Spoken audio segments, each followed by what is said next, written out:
Bonjour à tous, aujourd'hui on se retrouve pour la présentation d'un livre sur le tarot que j'ai reçu des éditions Erol pour pouvoir le partager avec vous. Un livre qui a été écrit par Caroline Eskenazi qui a déjà fait le tarot de la nuit, l'oracle de la nuit, l'oracle sur le lac des cygnes. Enfin voilà, on a déjà fait quelques-uns et j'aime beaucoup ce qu'elle fait.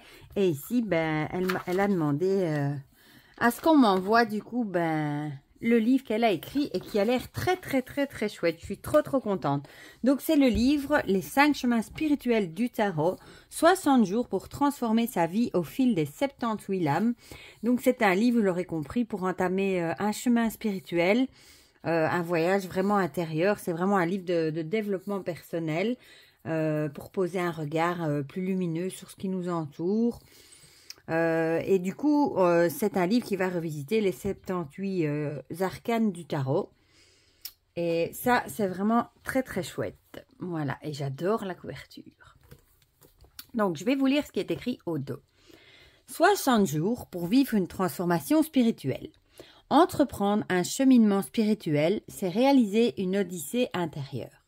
Cette démarche répond le plus souvent à un élan, pour ne pas dire un appel, que nous ressentons de façon irrépressible, souvent à l'occasion d'une épreuve, d'une crise de vie. Cette traversée nous permet de grandir en sagesse, de mieux déchiffrer le sens de notre destin, de nous sentir reliés à l'univers. Il nous amène à comprendre que la vie n'est pas que notre quotidien et les tracas qui l'accompagnent, mais qu'il y a autre chose de plus grand, de plus significatif que nous pouvons appréhender, en ouvrant notre cœur et en apprenant à poser un regard plus lumineux sur ce qui nous entoure. Ce livre est une invitation à un voyage inédit qui va vous faire cheminer spirituellement, avec le tarot comme carte routière. Dans cet ouvrage, le tarot sera à considérer, non pas comme un support de prédiction, mais comme un guide avisé, un maître mystique qui vous indique un itinéraire empli de sens. Chacune des 78 cartes du jeu sera revisitée afin de sublimer la signification divinatoire traditionnelle et d'en dévoiler l'enseignement spirituel. Jour après jour, vous suivrez 5 chemins de croissance spirituelle. Alors, les chemins, ce sont les suites et les arcanes majeures. Donc, le chemin des deniers pour transcender la matérialité, le chemin des bâtons pour occuper votre juste place, le chemin des coupes pour vous ouvrir au monde et le chemin des épées pour aiguiser votre esprit et vous élever. Et ensuite, le chemin des arcanes majeures pour accéder à une spiritualité puissante et bienfaitrice et atteindre l'illumination. À l'issue du périple, vous aurez accompli un cycle entier de découverte et d'évolution spirituelle majeure. Et il est au prix de 17,90 € et on peut le trouver partout, Amazon, la Fnac, etc. Donc, franchement, c'est un très chouette livre. Ça change des guides justement pour apprendre le tarot du côté plutôt divinatoire, guidance. Ici, c'est vraiment basé sur le chemin spirituel, le développement personnel, travail sur soi, 60 jours pour apprendre justement ce cheminement spirituel avec du coup toutes les arcanes du tarot. Et ça, je trouve ça vraiment très chouette. Et je pense que c'est un des seuls livres que j'ai d'ailleurs comme ça. Alors ici, voilà. On a ici le fou, ce fou qui est la première carte du tarot. C'est un peu vous aujourd'hui, face au voyage que vous allez démarrer grâce à ce livre, que vous devez aborder avec peu de bagages, une grande ouverture et confiance totale. Imprégnez-vous de l'énergie du fou, une énergie de printemps, d'éclosion, qui va vous conduire par des chemins initiatiques puissants et transformateurs. Et alors ici, on a les autres cartes. Si on veut jeter un œil, si vous n'avez pas un tarot sous la main, ma foi. Voilà. Donc, ici, on a toutes les coordonnées de Caroline, son Facebook, son Instagram, son YouTube. Alors, on a le sommaire avec une introduction. Quelle est la jeunesse de ce livre? Et maintenant, en route, une feuille de route. Et puis, on a, première partie, le chemin des deniers. Donc, c'est à chaque fois des chapitres, vous verrez. On commence par exemple le chapitre 1 avec le valet de denier. Donc, on commence pas avec le fou jusqu'à la dernière carte de la suite. Non, ici, on commencera avec un valet. Puis, on aura l'as de denier, le 2, le 8 de denier et ainsi de suite. La partie 2, ce sera le chemin des bâtons. La partie 3, le chemin des coupes. La 4, ce sera le chemin des épées. La partie 5, le chemin des arcanes majeures. Et ensuite, on a conclusion à propos de l'auteur et des remerciements. Voilà. Donc ici, quelle est la genèse? Donc la genèse, c'est la petite histoire, la création, la naissance du livre. Hein. Bon, ça, je ne vais pas tout vous lire. C'est quoi un cheminement spirituel et pourquoi décide-t-on d'en entamer un? Et je vais peut-être vous lire un tout petit bout. Hein. Tout cheminement spirituel représente avant tout un voyage intérieur personnel. Il répond le plus souvent à un élan, pour ne pas dire un appel, ressenti de façon irrépressible. Il peut prendre la forme d'une initiation d'ordre physique qui va mettre le corps à contribution en lui imposant des contraintes en termes d'effort, de privation ou de transmutation. Je pense par exemple au chemin de Compostelle, aux pratiques de jeûne, aux temps de retraite dans des temples dédiés, aux rituels chamaniques, aux quêtes de vision des Amérindiens, etc. Mais il peut aussi s'avérer être une initiation d'ordre plus symbolique, moins contraignante physiquement, qui sera vécue dans un cadre habituel de la vie quotidienne, en prenant appui sur divers outils de croissance et d'élévation. C'est souvent à l'occasion d'une épreuve, d'une crise de vie que l'on ressent le besoin d'entamer une quête spirituelle, et ce, dans l'espoir d'acquérir une autre compréhension de notre parcours, de transmuter nos souffrances ou de placer notre futur sous le signe d'une nouvelle identité personnelle, plus sage et plus élevée.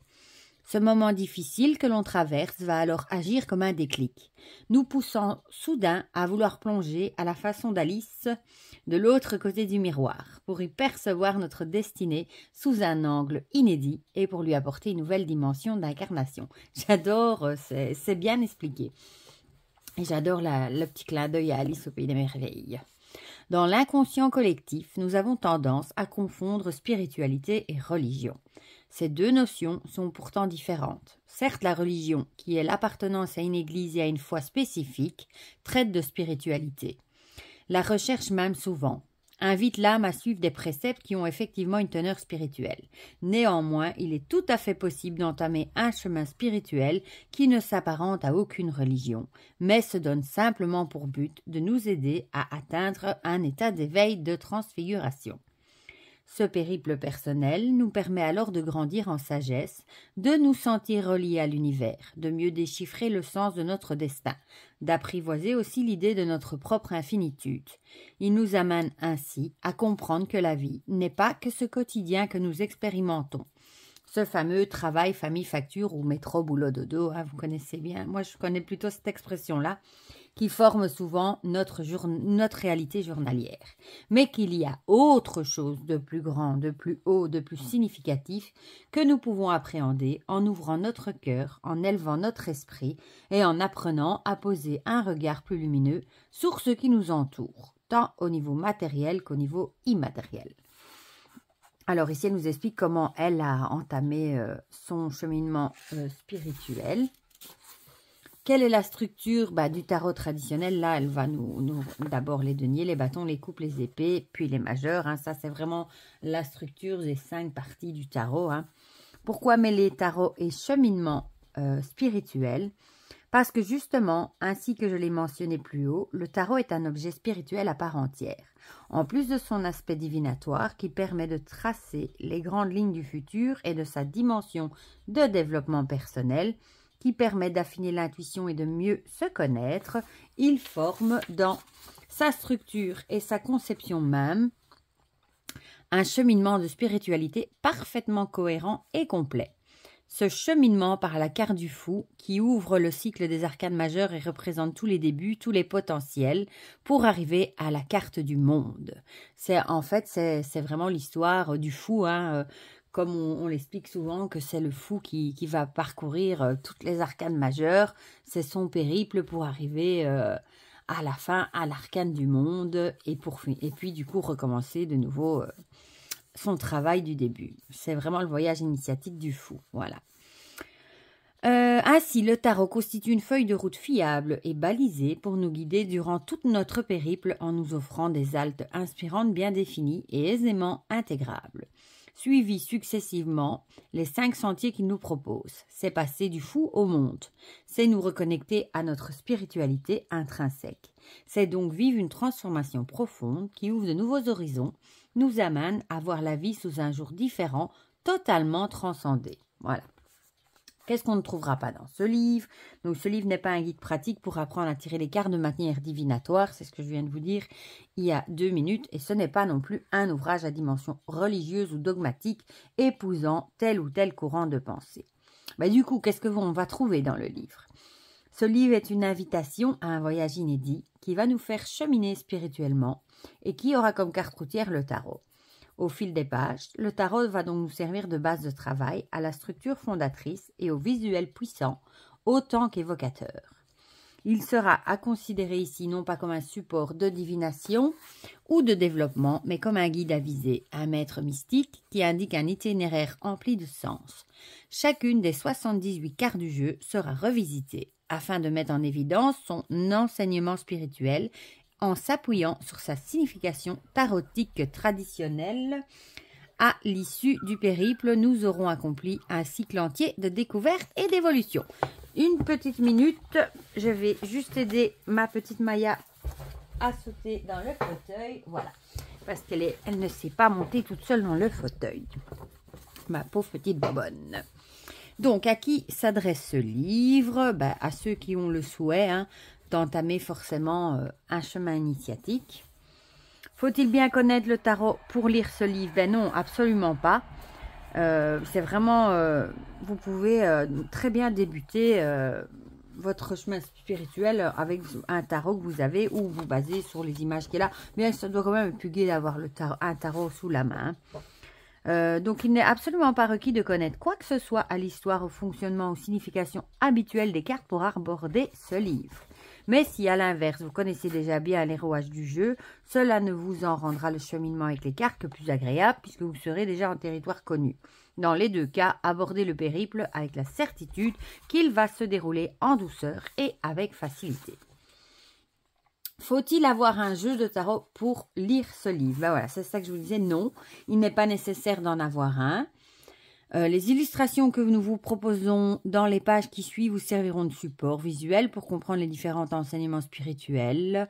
Et toutefois, si à l'issue de l'ouvrage vous vient l'envie de vous procurer un tarot, ne vous en privez surtout pas. Moi, franchement, je préfère en avoir... Enfin, vous allez me dire, c'est pas ça qui manque chez moi, mais si je n'en aurais pas, je pense que j'en achèterais un. Peut-être un Rider-Waite basique pour avoir... Moi, j'aime bien avoir un support à toucher en plus du livre. Je sais pas, j'aime bien.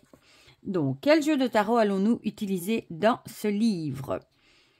La question mérite effectivement d'être posée car il existe plusieurs types de jeux de tarot. Oui, évidemment, on va dire qu'il y en a 2 qui se démarquent. Oui, 3, il y a le Tot aussi, mais bon, dans les tarots classiques, on a plutôt Marseille ou Rider-Waite.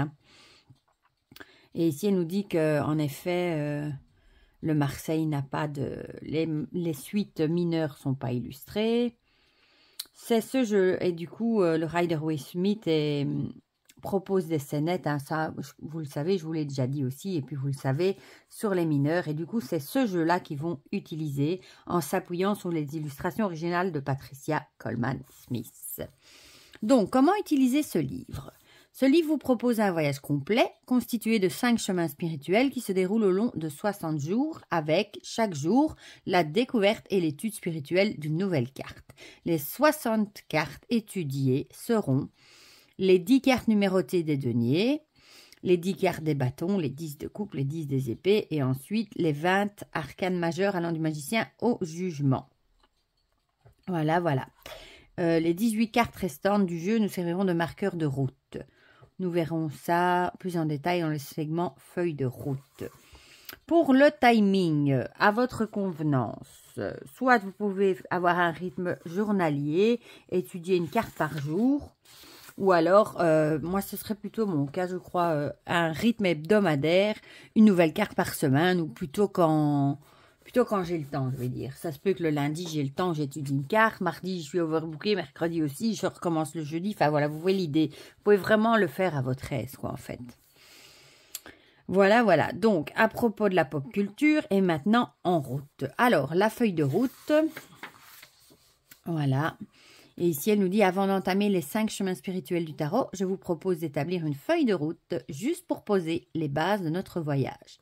Pour ce faire, je vais m'appuyer sur un film que j'affectionne particulièrement, Le Magicien d'Oz. J'aime beaucoup aussi. Il raconte l'histoire de la jeune Dorothy, originaire de Kansas, qui, emportée par un cyclone, se retrouve propulsée dans un endroit magique, le Pays d'Oz. Cherchant à rentrer chez elle, elle fait la connaissance de la bonne fée Glinda, qui lui conseille d'aller trouver le magicien d'Oz. Il vit dans la lointaine cité d'Émeraude, à laquelle on ne peut accéder qu'en suivant la route pavée de briques jaunes qui part du village où a atterri Dorothy.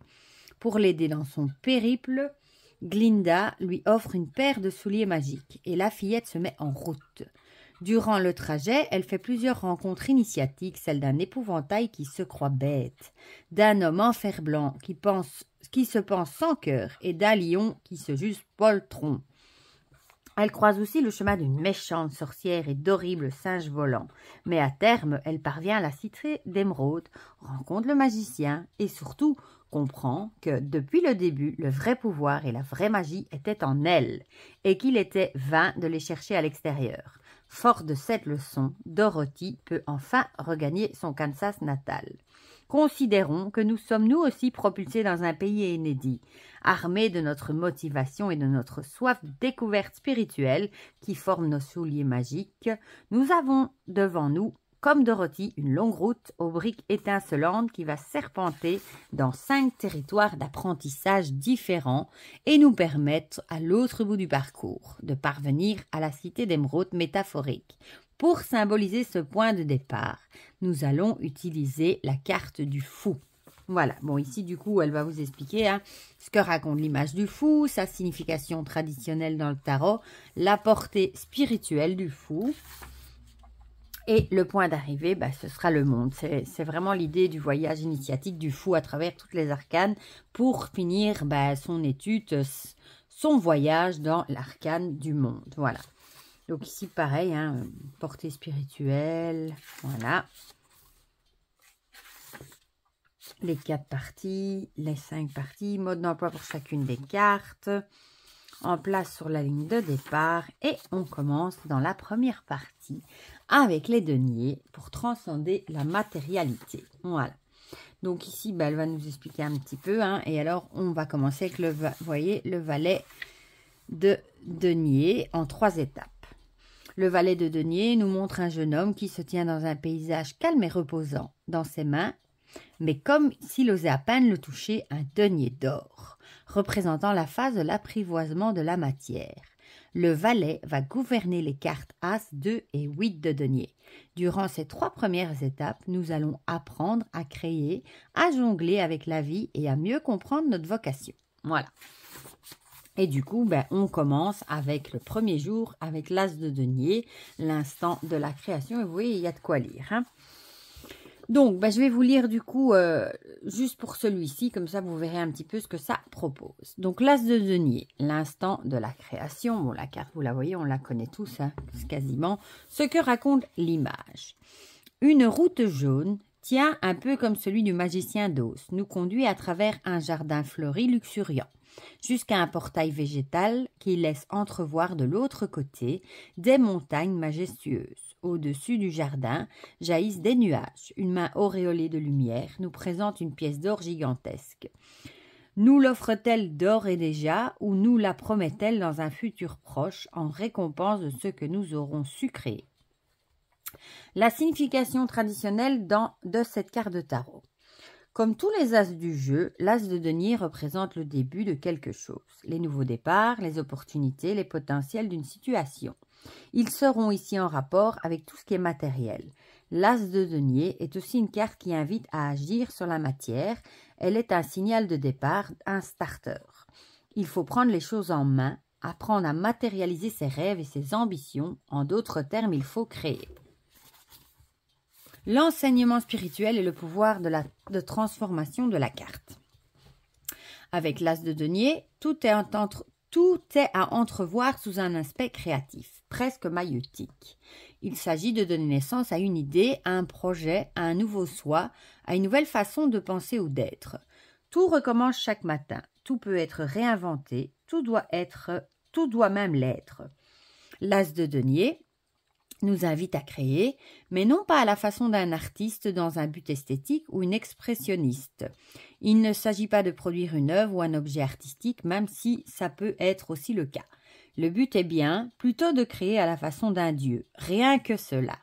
Soyons un dieu, mettons au monde quelque chose ex nihilo, en nous appuyant uniquement sur notre souffle intérieur, notre élan de vie, notre force créatrice. Générer un Big Bang, partir de rien et donner vie à ce que nous portons en nous de plus personnel. Il n'est plus temps d'attendre des autres ou du destin. Cette première étape nous veut engagés, inventifs, fourmillant d'idées. C'est le moment idéal pour mettre au jour les visions qui nourrissent notre esprit et de les accoucher dans la matière d'une façon ou d'une autre. Les questions personnelles à se poser. Et ici, on a une petite boussole. Quelle importance est-ce que j'attache aux mots créer et création? Qu'ai-je l'habitude de créer? Est-ce que j'aime ça? Est-ce que je crée avec facilité? Qu'ai-je aujourd'hui envie de créer? Quel sens cela a-t-il pour moi? Quelle est jusqu'ici la création personnelle dont je suis le plus fier? Pourquoi? Comment puis-je aujourd'hui m'y reprendre pour créer à ce qui me tient le plus à cœur? Que dois-je faire, dire, penser pour cela? Par quelle création ai-je envie de démarrer ce cheminement spirituel? Notez vos réponses dans un carnet de bord. J'étais justement en train de me dire... en lisant les questions, ce serait mieux sûrement de noter ça dans un cahier pour suivre l'évolution de votre évolution dans ce travail de 60 jours. Voilà. La visualisation. Mode d'emploi express pour les visualisations. Toutes les visualisations de ce livre seront effectuées selon les consignes suivantes. Installez-vous dans un endroit tranquille, sans risque d'être dérangé. Placez-vous confortablement, détendez-vous, calmez votre respiration, lancez une musique relaxante, vous en trouverez sans mal sur YouTube. Regardez longuement la carte, vous avez dans cet ouvrage la version en noir et blanc, mais vous pouvez consulter la version en couleur dans les rabats de la couverture du livre, ici devant donc. Puis fermez les yeux et suivez les indications correspondantes à la visualisation. Placez-vous en état de relaxation. Imaginez que vous êtes dans le jardin luxuriant de cette lame. C'est un véritable jardin d'Éden ensoleillé, parfumé, dans lequel vous pouvez planter et donner vie à tout ce que vous souhaitez, y compris des éléments symboliques, une maison, une relation, une transformation intérieure, etc. Une fois semé dans ce jardin magique, élevé, l'élément va croître et prospérer. Que choisissez-vous de planter dans le jardin? Laissez venir la réponse intuitivement au sein de la visualisation sans rien forcer. Notez votre réponse et vos ressentis dans votre carnet de bord. La pratique proposée par l'as de denier, le bain créateur. Comme nous l'a prouvé Archimède avec son fameux Eureka, le mot du bain est propice au jaillissement de nouvelles idées. Lorsque vous bloquez sur un sujet, faites-vous couler un bain brûlant, plongez-y comme dans une matrice régénérante et laissez monter en vous le flot de votre créativité. Et le point de fin de l'étape, l'as de denier nous a permis de comprendre ce que nous avons envie de créer dans la matière et potentiellement comment le créer. Il nous conduit au 2 de denier qui, lui, va nous parler de l'adaptabilité. Voilà, donc là on passe au 2. Et bon, du coup, on a ça pour toutes les cartes. On suit le chemin. Et voilà, je voulais juste vous montrer, par exemple, le jour 45, le pape. On a exactement la même chose que l'image raconte. La signification dans le tarot traditionnel. L'enseignement spirituel et le pouvoir de transformation de la carte. Toujours les petites questions à se poser. La visualisation, la pratique proposée par le pape. Et le point de fin d'étape. Et voilà. Voilà pour ce livre que moi je trouve sacrément intéressant. Voilà, ici on a une petite photo de Caroline. Je le trouve sacrément intéressant pour ceux qui ont envie d'entamer un chemin spirituel. Ça change moi j'ai beaucoup de livres sur le tarot, mais la plupart ce sont des livres pour apprendre justement plutôt le côté divinatoire, guidance, etc. Donc franchement, celui-ci je le trouve très chouette. Je ne l'ai pas encore commencé, mais je vous avoue que je pense que je vais bientôt m'y mettre et je prendrai note dans un petit cahier à part des 60 jours. Comme ça, j'aurai une trace si jamais j'ai envie de relire ça par après. Voilà, donc je vous rappelle que vous le trouvez partout au prix de 17,90 €. Il est sorti le 19 mai, donc il est sorti ce mois-ci. Voilà, je remercie aussi Caroline et les éditions Erol qui me l'ont envoyé aussi. Je leur fais plein de gros bisous. Et bah, du coup, dites-moi en commentaire si vous avez craqué pour ce jeu, pour ce livre, ou si vous ne l'avez pas encore repéré. Je sais que Chloé de la chaîne Licorne Indigo l'a présenté également. J'avais pas encore regardé sa vidéo de présentation pour pas pour garder mes propres idées, mais maintenant que j'ai fait ma vidéo, je pourrais aller jeter un œil à sa vidéo. Voilà. Du coup, dites-moi tout ça en commentaire si vous trouvez ça très intéressant aussi et si ça change, si l'idée vous intéresse de faire ce genre de travail sur vous en 60 jours. Voilà, dites-moi tout ça dans les commentaires, comme ça on partage tout ça ensemble comme d'habitude. Pour le reste, je vous fais plein de gros bisous et on se dit à très vite pour de prochaines vidéos. Bisous, bisous.